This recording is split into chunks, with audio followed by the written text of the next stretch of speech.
خداوندگار مردم مصر فرمانروا آمنحتب چهارم و همراهان وارد می شود.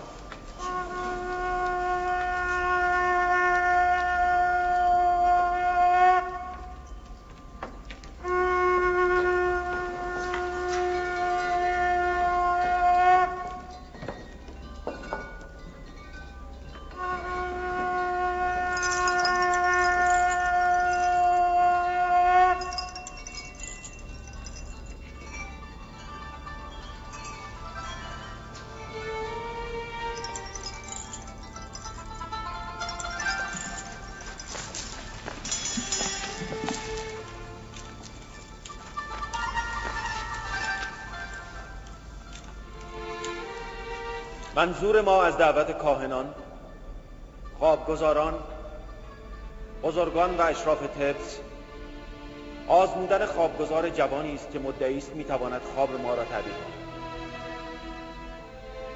امروز ما میخواهیم صدق یا کذب ادعای او بر همه آشکار شود.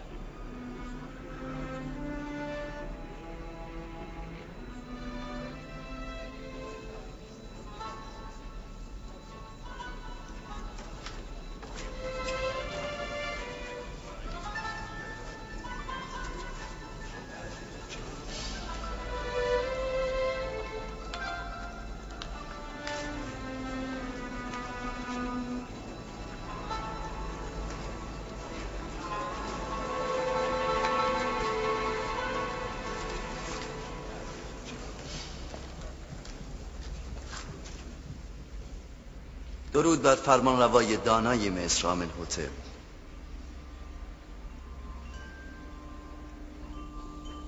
یوزارسیف در سالهای طولانی خدمتکاری در قصر پوتیفار هنوز تعظیم در برابر خداوندگار مصر را نیاموخته است. شاید برای شما که 10 الهه گوناگون را تعظیم می‌کنید تعظیم کردن امری بدیهی باشد، اما من تاکنون فقط در برابر یک معبود تعظیم کردم. امیدوارم جناب فرمانروا عدم تعظیم مرا عدم احترام تعبیر نکنند. ولی در آداب بزرگان و درباریان مصر این بی احترامی بزرگی است. اگر همانطور که کاهن اعظم گفت تعظیم کردن میدانستی، در برابر زیبارویان طبس سر فرود می آوردی و سالها به کنج زندان نمی افتادی.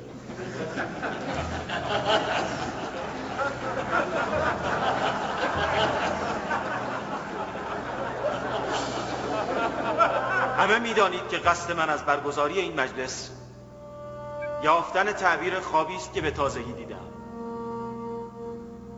بی تردید معبران توانمند و کهنسال مصر تا کنون خواب مرا تعبیر کردند، حالان که از یوزارسیف جوان چنین انتظاری نیست. ایشان خود مشتاق این رقابت بودند، ما هم خواستیم توان خود را بیازماییم. برخی از شما شرح خواب مرا شنیدید.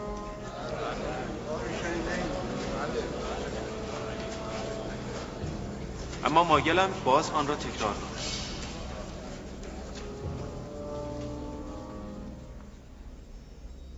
من در شب اول خواب 7 گاو فربه را دیدم که از نیل بیرون آمدند و در ساحل به چرا مشغول شدند. آنگاه نیل خشکید و 7 گاو لاغر از نیل خشکیده بیرون آمدند، در ساحل به گاوهای چاق حمله بردند و همه را بلیدند. در شب دوم علاوه بر خواب گاوها، خواب 7 خوشه سبز و بارور گندم را دیدم که توسط 7 خوشه زرد و ضعیف خشکیدند و به زمین ریختند. جناب آنخماهو و کاهنان پیش از این شرح خواب مرا شنیدند و تا امروز مهلت خواسته بودند که آن را تعبیر کنند. اکنون من منتظر تعبیر هستم.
خب چه شد؟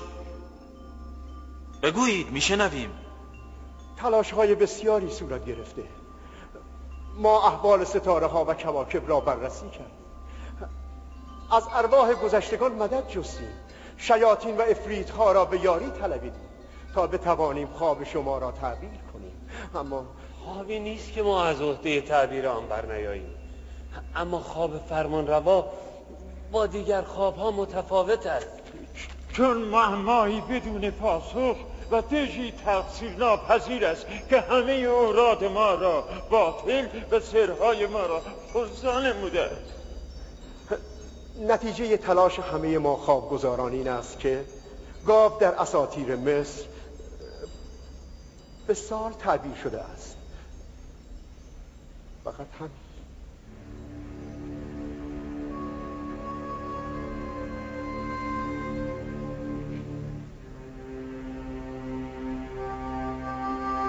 سال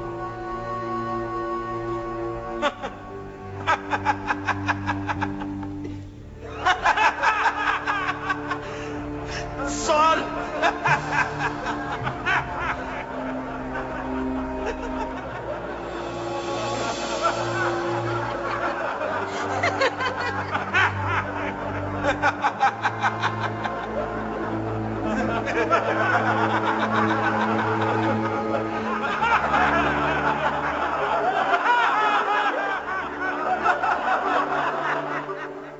کوه موش به دنیا آورد و نیل بزرگ هشه.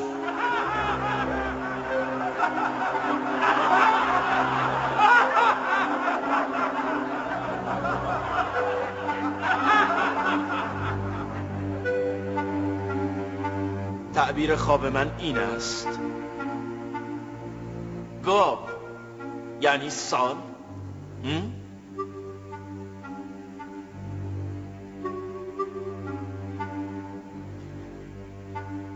خب یوزاسیف، تو بگو، نوبت تعبیر توست. تعبیر نه عالی جناب، من تعویل خوابتان را خواهم گفت. تعبیر با تعویل چه تفاوتی دارد؟ اساس تعبیر بر حدس و گمان معبر و استوار است و تحقق آن قطعی نیست، اما تعبیر ریشه در حقیقت ملکوتی رویا دارد و آنچه را که من تعویل کنم بیشک تحقق خواهد یافت و امکان تغییر و تعطیل در آن نیست. این همه اطمینان از کجاست یوزارسیف؟ خیلی به تعبیر خود اطمینان داری. از نزد پروردگارم. من از خود چیزی نمیگویم، اوست که مرا تعلیم میدهد. اینها را که گفتید ادعایی بیش نیست، تا اثبات فاصله بسیار دارد.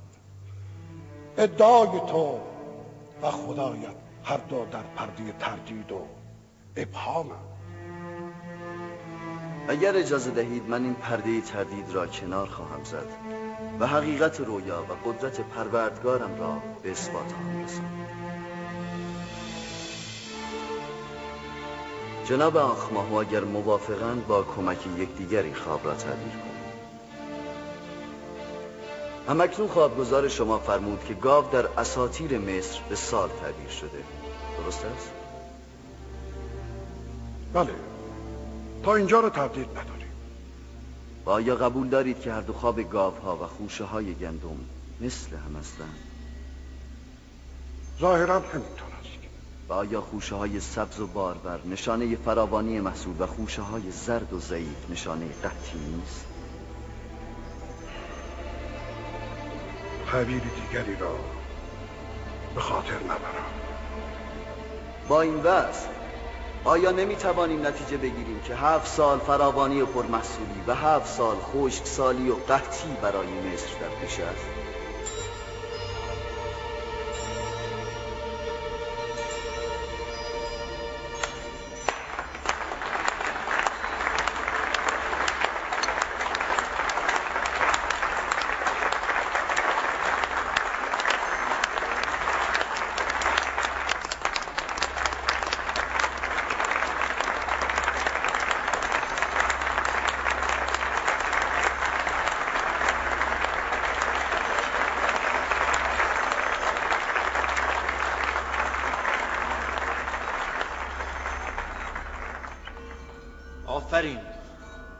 آفرین یوزارسیف.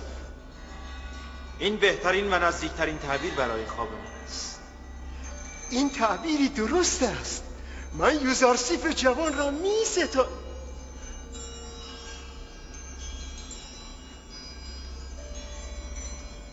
دیدید جناب آنخماهو؟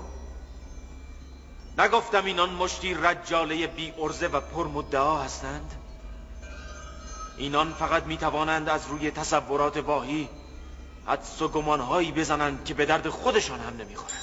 ظاهرا این تعبیر درست است، اما تعبیری که با واقعیت مطابقت نداشته باشد باید مورد تردید قرار گیرد. آیا تاکنون شنیده اید که نیل مقدس از سیراب کردن سرزمین مصر دریغ کرده باشد؟ این تعبیر مناسب سرزمین سیاه در جنوب مصر است، نه مناسب سرزمینی که نگین نیل را بر انگشتر دارد. ولی ما از گذشتگان شنیده ایم که نیل تاکنون چند بار بخیل و کم آب شده، حتی تا آنجا که نتوانسته آب پرندگان خود را تأمین کند. اگر برفرض تعبیر خواب یوزارسیف هم درست نباشد، عقل حکم می کند که برای پیشگیری باید راه حلی را جستجو کرد. با این تعبیر در آینده نزدیک خطری بزرگ مصر را تهدید می کند. راه چاره چیست؟ چاره کار در آن است که در 7 سال فراوانی بکارید و ذخیره کنید و در 7 سال قحطی مصرف کنید و مردم را نجات دهید. آفرین. آفرین بر یوزارسیف حکیم. راه چاره نیست چون تعبیر درست و بی‌نقص است. یعنی شما می‌خواهید 14 سال از عمر مملکتی را صرف یک خواب کنید؟ آیا شما راه بهتری می‌شناسید؟ فرض کنید این خطر احتمالی است. آیا برای رفع خطر احتمالی نباید تلاش کرد؟ چرا؟ اما باید در نظر داشت 14 سال از عمر یک ملت ارزشمندتر از آن است که با یک تعبیر فنا شود و همه سرمایه یک مملکت صرف مبارزه با یک خطر واقعی گردد. عقل حکم می کند که با احتیاط برخورد کنید. شاید حقیقت پیدا کرد. آن وقت اگر پیشگیری نکرده باشی با قحطی چه خواهیم کرد؟ این سعادت بزرگی است که ما از آینده خود با خبریم. حال که راه چاره را می‌دانیم، می‌توانیم این خطر بزرگ را دفع کنیم. ما از یوزارسیف سپاسگزاریم. او ما را از این خطر آگاه کرد. ما از خدای یوزارسیف هم سپاسگزاریم، چرا که او پیروان خدایان دیگر را نیز یاری می‌کند.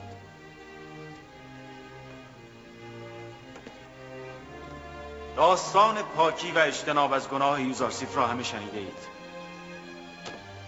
امروز هم شاهد حکمت و درایت و درک و فهم یوزارسیف بودید و دیدید که در علم تعبیر خواب سرآمد همه معبران مصر است. از امروز او را امین خود قرار می‌دهیم. یوزارسیف را از امروز نزد ما جایگاهی مطلق و امانتی بی قید و شرط است.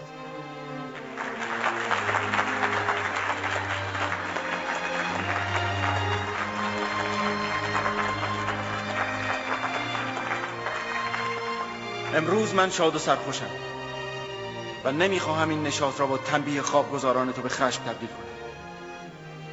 امروز ضعف و زبونی خدایان مصر، کاهنان و خوابگزاران آمون بر همه آشکار شد و دیدید که خدایی برتر از خدای آمون نیز هست.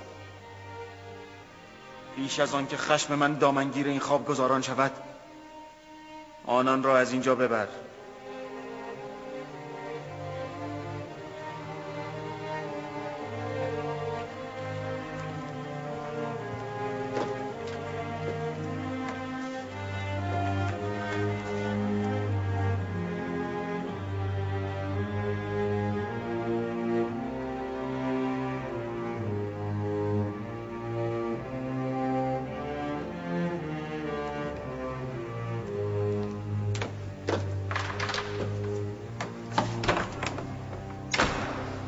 پیر خرفت احمق، هنوز نمیدانی کجا باید دهان باز کنی، کجا خفه شوی؟ نان آمون رو میخوری یا دشمن آمون رو تایید میکنی؟ تعبیرمون درست بوده و من نتوانستم از انصاف بگذرم. احمق! چه جسم تایید کن؟ چرا چون دیگران ساکت نشدی؟ چرا محسن به کار دشمن زدی؟ فردا چگونه در دیار مردم در بلند میکنی؟ آری جناب ما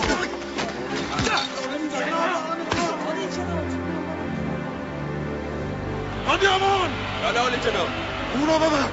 عالی جناب مرا ببخشید، من خیانتکار نیستم. عالی جناب مرا ببخشید. عالی جناب رحم کنید، عالی جناب. تا کنون چنین فضاحتی برای معبد و خادمان آن پیش نیامده بود. بیشک خبر این شکست به زودی همه مصر را فرا خواهد گرفت و خواهند گفت خدای یگانه یوزارسیف عبرانی، خدای یک شبان دور گرد وحشی بر خدای بزرگ آمون پیروز شد و خواهند گفت یوزارسیف جوان و کم تجربه در تعبیر خواب بر خوابگزاران کهنسال مصر پیروز شد. به خصوص که مردم مصر خوابگزاران را در حد یک الهه می‌پرستند. آمون خدای بزرگ به ما رحم کند. چقدر باید تلاش کنیم تا این فضاحت را جبران کنیم.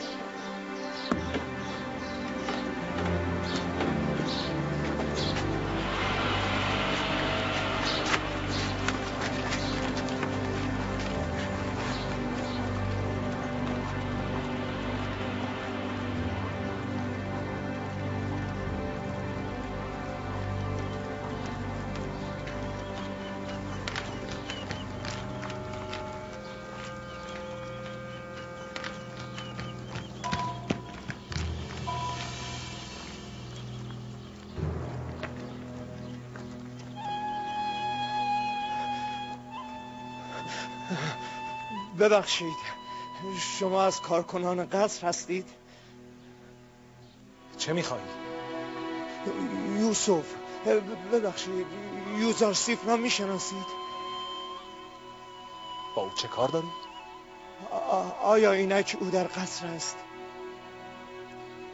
گیریم که باشه. من از دوستان او هستم. تو؟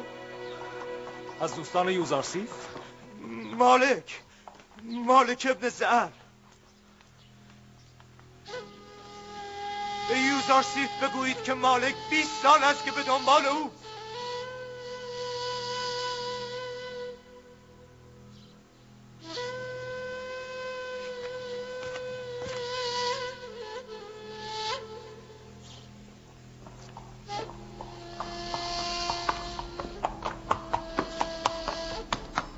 این گونه که جناب یوزارسیف خواب مرا تعبیر کردند، قحطی بزرگی در پیش داریم و این بحران عظیم را باید چاره کرد.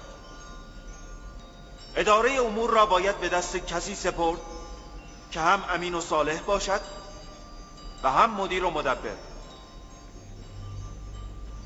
شما بزرگان و اشراف مصر، آیا چون این کسی را سراغ دارید؟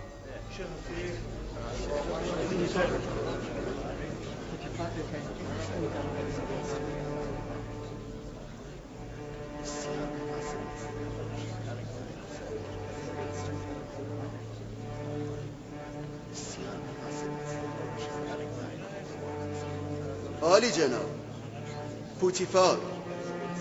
پوتیفار بهترین کسی است که میتواند این بحران را اداره کند.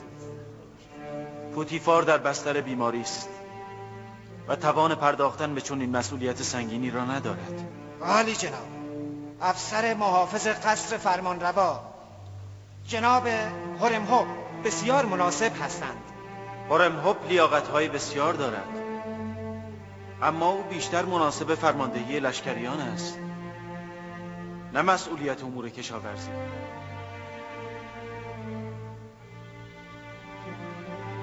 ای یوسف، بار این مسئولیت سنگین به دوش توست. آن را بپذیر. اراده خداوند بر این است که اقتدار تو را در مصر برقرار کند. جناب فرمانروا، این وظیفه را به من بسپارید و مرا به خزانه‌داری و اداره امور کشاورزی مصر منصوب کنید، چون من هم دارایی و غله مردم را خوب میتوانم حفظ کنم و هم میتوانم تدابیری سنجیده در اداره مملکت بیندیشم. بله، چه کسی بهتر از شما. من اطمینان دارم که شما از عهده این هم برمی‌آیید. از امروز من شما را به عنوان ریاست خزانه‌داری و اداره امور کشاورزی مصر منصوب می‌کنم و به همه اعلام می‌کنم که جناب یوزارسیف از امروز مشاور اعظم فرمانروای مصر خواهد.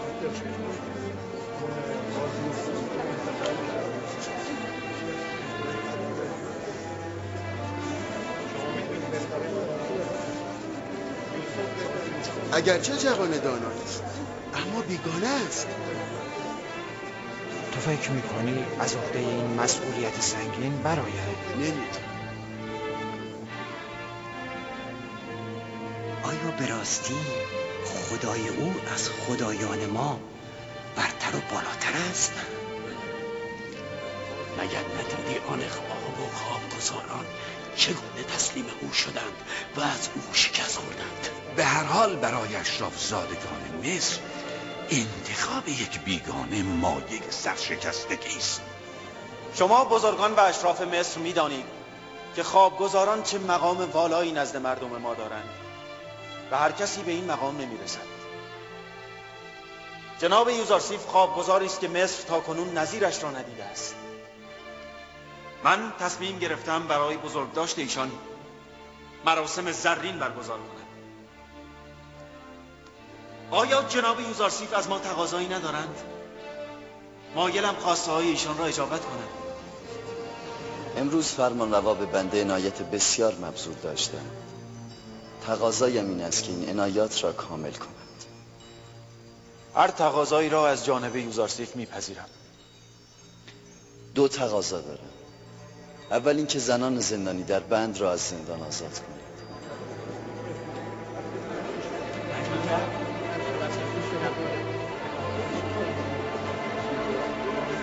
و دوم، زندانیان زابیرا را آزاد کنید. من درستی و حسن رفتار آنان را تضمین می‌کنم. ما زنان را به خاطر شما زندانی کردیم. اگر شما بخواهید آزاد می‌شوند. اما گویا فراموش کرده اید. این زلیخا بود که باعث شد شما سالها در زندان بمانید. آری جناب فرمانروا، من سعی کردم که فراموش کنم. شما سالهای زیادی را به خاطر زلیخا در زندان بودید. او زنی خیانتکار و بوالهوس است که باید مجازات شود. من برای انتقام جویی خلق نشدم. کسی که برای همه عفو رحمت به ارمغان آورده نمیتواند اهل نفرت و انتقام باشد. ما گمان میکردیم که به سختی از زلیخا و پوتیفار انتقام خواهی گرفت. من فقط خواستار رفع تهمت از خود بودم. نه تنها علاقه‌ای به حبس و مجازات آنان ندارم که آزادی همه زندانیان بیگناه را نیز خواستم. تقاضای آزادی زندانیان زابیرا صحیح نیست. آنها خطرناکند. سابقه مخالفت با حکومت آمون و مصر را دارند. جرائمی از جمله خیانت به حکومت را دارند. من سالها با آنان زندگی کردم و سلامت اخلاق و رفتار آنان را تضمین می‌کنم. آنان دیگران زندانیان سابق نیستند. اختیار با شماست. شما از امروز اختیار صدور فرمان دارید. می توانید هر تصمیمی را جهت اجرا به مأمورین ابلاغ کنید. دستور بدهید تا آزادشان کنند. سپاسگزارم عالی جناب.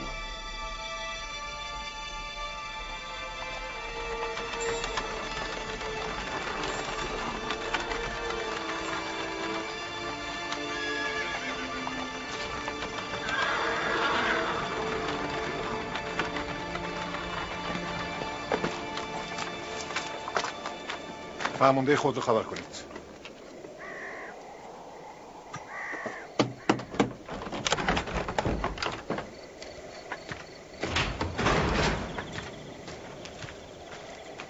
درود بر فرمانده تاکلوت. درود. نامه از جناب هورمخوب آوردم. این نامه برای کیست؟ برای جناب کیدامن، آمون نگهدار شما. اطاعت میشم.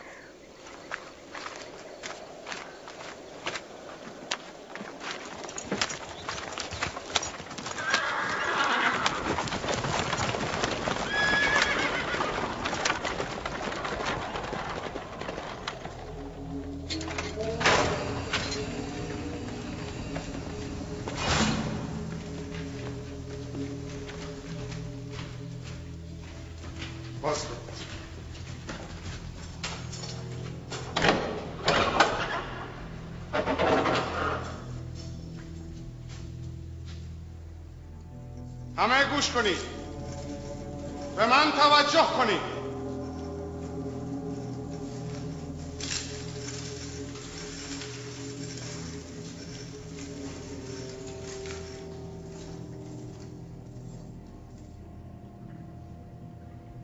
از مشاور فرمانروای مصر به کیدامن رئیس زندان زاویرا، از آنجا که به حسن خلق و رفتار زندانیان زاویرا آگاه هستیم و میدانیم بسیاری از زندانیان به ستم در محبس بوده و بیگناه هستند، بر خود لازم میدانیم ایام باقی مانده محکومیت زندانیان را به آنها ببخشیم و به این وسیله حکم آزادی همه آنها را به شما ابلاغ می‌کنیم. مشاور فرمانروای مصر یوزارسی.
زاویرا بدون یوزارسیف قابل تحمل نیست.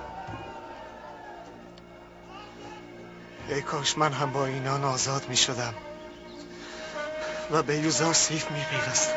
آلی درستی که درست بود.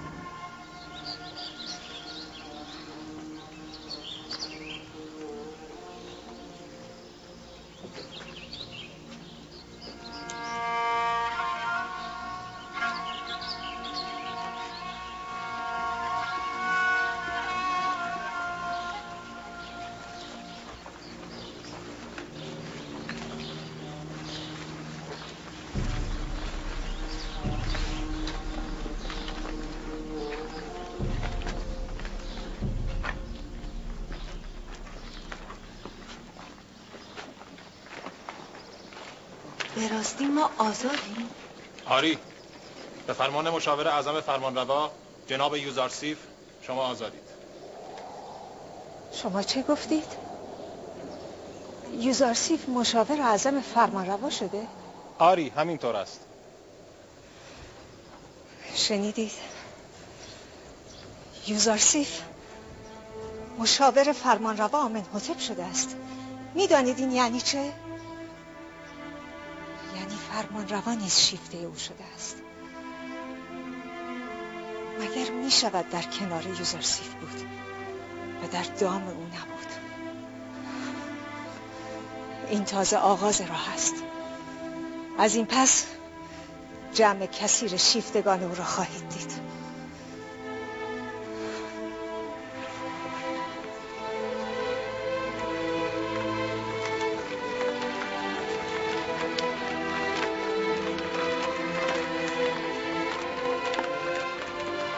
تخت روانی در کار نیست زلیخا، باید پیاده برویم.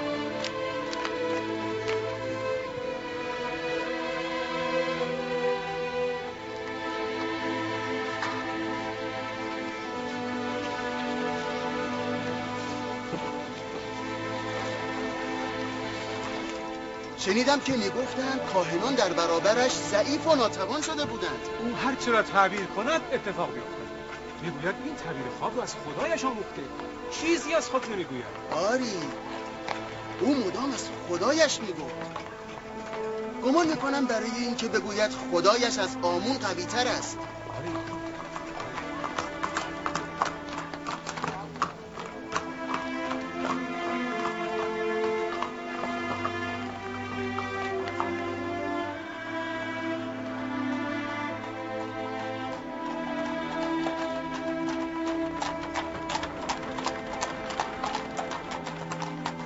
ماه اون روز خیلی ناراحت شد.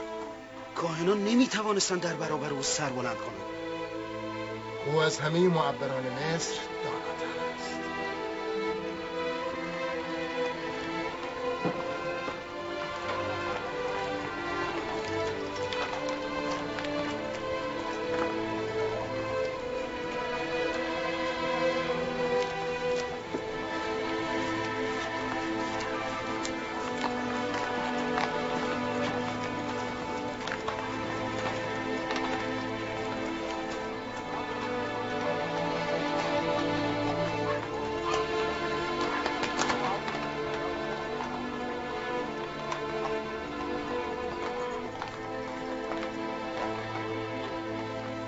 او میگفت 7 سال فراوانی و باران و 7 سال قحطی و خشکسالی در پیش است.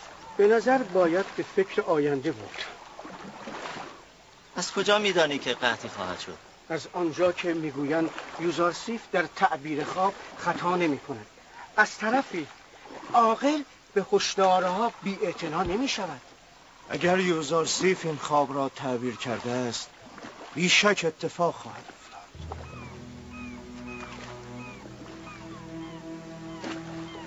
راست میگوید. اگر قحطی شد و ما ذخیره داشتیم مصرف میکنیم. اگر هم قحطی نشد ضرر نکرده ایم. تو کجایی یوسف؟ همه جا سخن از توست. از چرا مالک تو را نمی‌یابد؟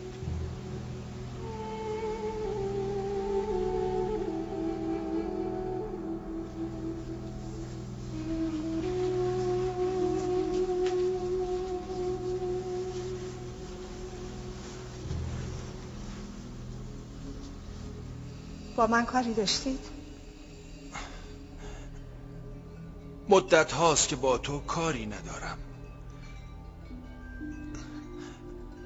فقط به دلیل آنچه که امروز در قصر آمنهوتپ پیش آمد یادآوری چند نکته را برای تو و اهالی قصر ضروری می‌دانم.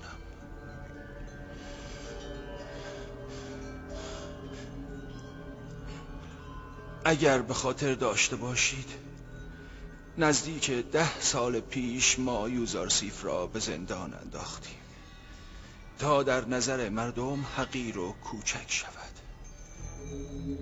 جرمش این بود که تسلیم زلیخا و زنان بوالهوس طبس نشد.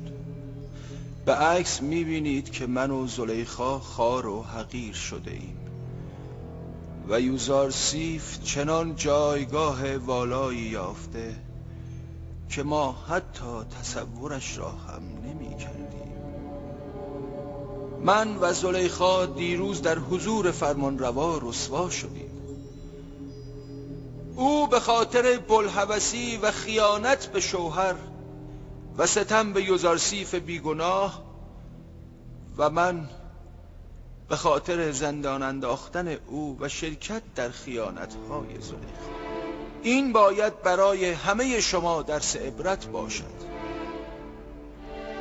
بگذارید سخنی را که بیش از 10 سال در سینه خود پنهان کرده بودم به زبان بیاورم. زلیخا به خاطر پیروی از خواسته دل آبروی همسر و خاندانش را برد و حیثیت ما را به فنا داد. نفرین بر من که از او پیروی کردم و جوان پاک دامن و فرزانه حکیم چون یوزارسیف را به زندان انداختم. من به گناه خود اعتراف میکنم، اما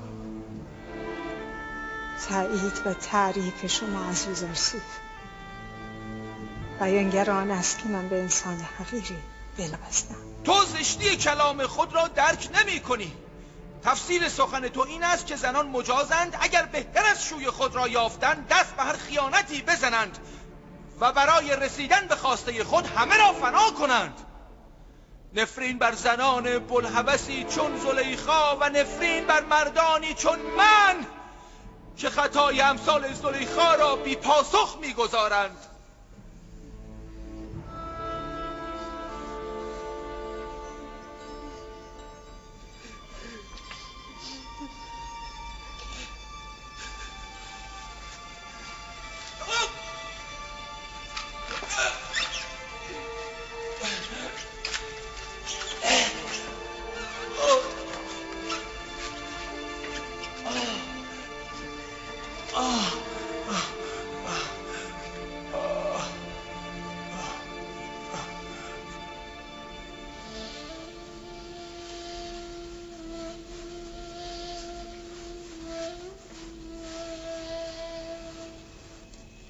میمیسابا.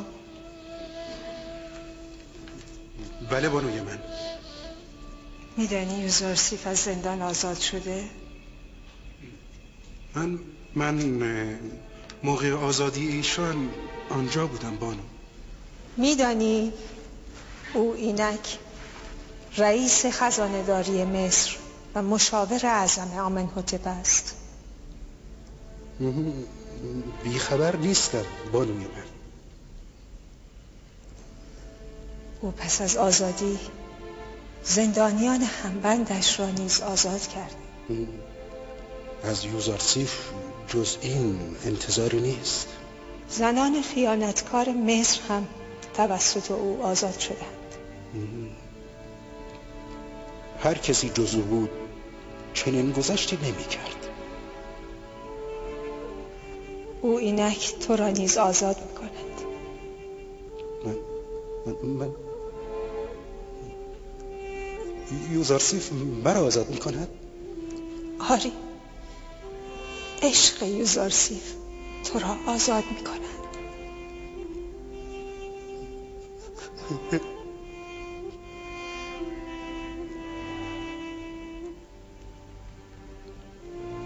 از این پس تو آزادی و می توانی نزد یوزارسیف بروی. آیا زلیخا نمی تواند یوزارسیف گونه باشد و همانند او ببخشد و آزاد کند؟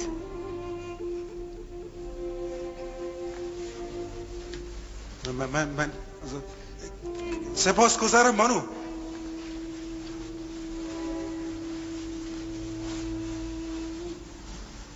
سپاسگزارم بانو زلیخا.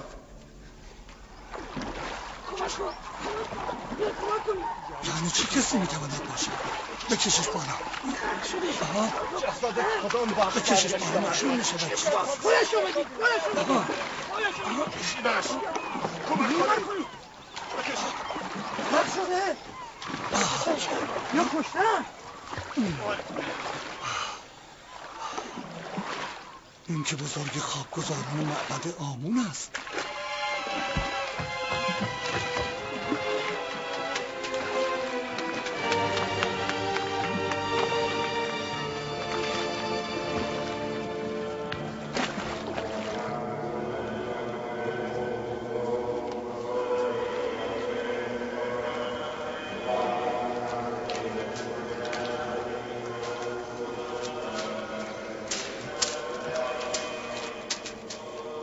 باز هم از این کارها داشتید در خدمتگزاری حاضرین. نگهبان، جناب پادیامون کجا هستن؟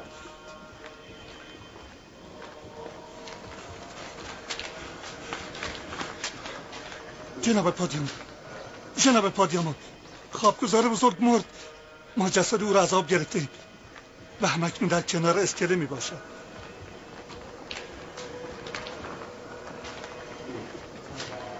با این ملوان بروید ببینید چه میگوید. گویا جسدی از آب پیدا شده که متعلق به خوابگزار بزرگ است. اگر جسد او بود با خود بیاورید. احمق، از عهده یک کار ساده هم بر نمیایی؟ جناب فرمانده، آنجا که جسد او را انداختیم پر از نهنگ‌های نیل بود. پس چرا سر از اسکله در آورد؟ اگر مرگ او را به گردن معبد بیندازند، من تو را مقصر خواهم دانست. اگر یک بار دیگر به قراری که گذاشته ای عمل نکنی و کارها را خراب کنی، سکه‌ای در کار نخواهد بود. من کار خود را درست انجام دادم. نمیدانم چه اتفاقی افتاده. برو تا کسی تو را اینجا ندیده خود را در جای پنهان کن. گفتم برو تا کسی تو را اینجا ندیده.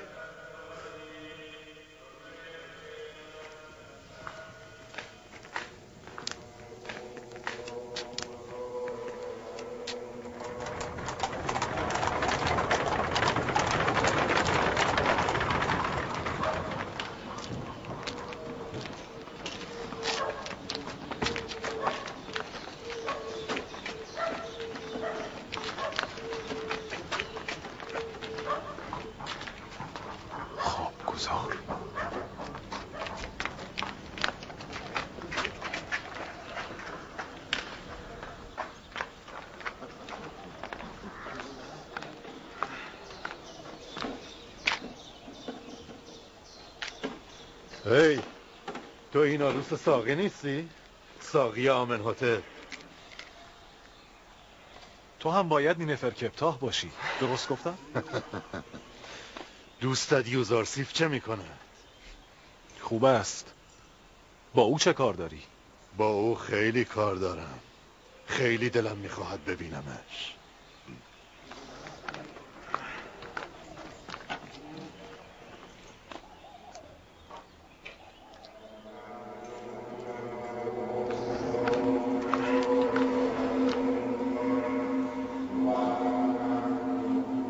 کجا بود؟ او را کجا یافتید؟ به پایه های اسکله چسبیده بود عالی جناب. خدایان او را رحمت کنند. از خوابگزاران بزرگ معبد بود. من فکر میکنم او نتوانست ننگ شکست در برابر یوزارسیف را تحمل کند. از همین رو خود را به نیل انداخت.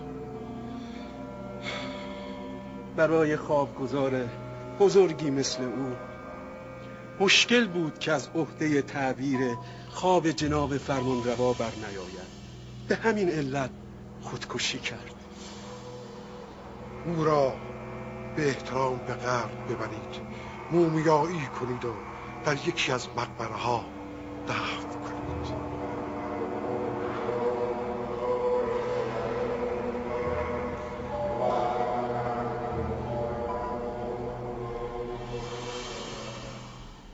اطمینان داری او را کشتن؟ تردید ندارم. دیروز شاهد دستگیری خوابگزار اعظم توسط پادیامون بودم و امروز هم که جسد او پیدا شد. نیفر کپتاه را دیدم که به جسد مینگریست و میخندید. اطمینان دارم کار خود اوست. ندیدید خوابگزار اعظم هنگام دستگیری چه التماسی میکرد که آنخماه او را ببخشد؟ اینان برای رسیدن به خواستایشان حتی به خودشان هم رحم نمی کنند؟ آنخماها و کاهنان معبد از هیچ جنایتی رویگردان نیستند. باید اینان مجازات شوند. حق ندارند این همه جنایت خودکامگی کنند. آنخماها در معبد قانون خاص خود را وضع کرده است. حکومت مصر هم چندان دخالتی در امور او نمی کند. اگر خداوند یاری من کند همه این خودسری ها را ریشه کن می کنیم.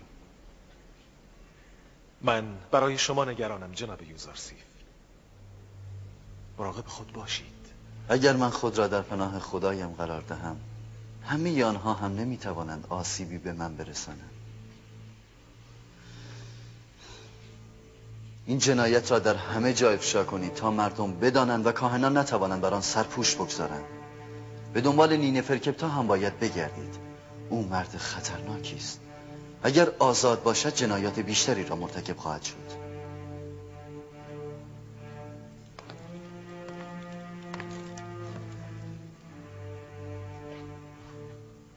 مطلبی را فراموش کردم عالی جناب. چند روز پیش شخصی که مصری هم نبود با سر و وضعی ژولیده سراغ شما را می گرفت. نامش را نگو؟ چرا؟ به گمانم مالک. آری مالک ابن زهر که نبود. چرا؟ مالک ابن زهر، درست گفتید، هموست. این ممکن نیست. می گفت بیش از 20 سال است که در جستجوی شماست. درست گفت. او را بیابید. هر کجا که هست او را بیابید و نزد من بیاورید. اطاعت عالی جناب، اطاعت.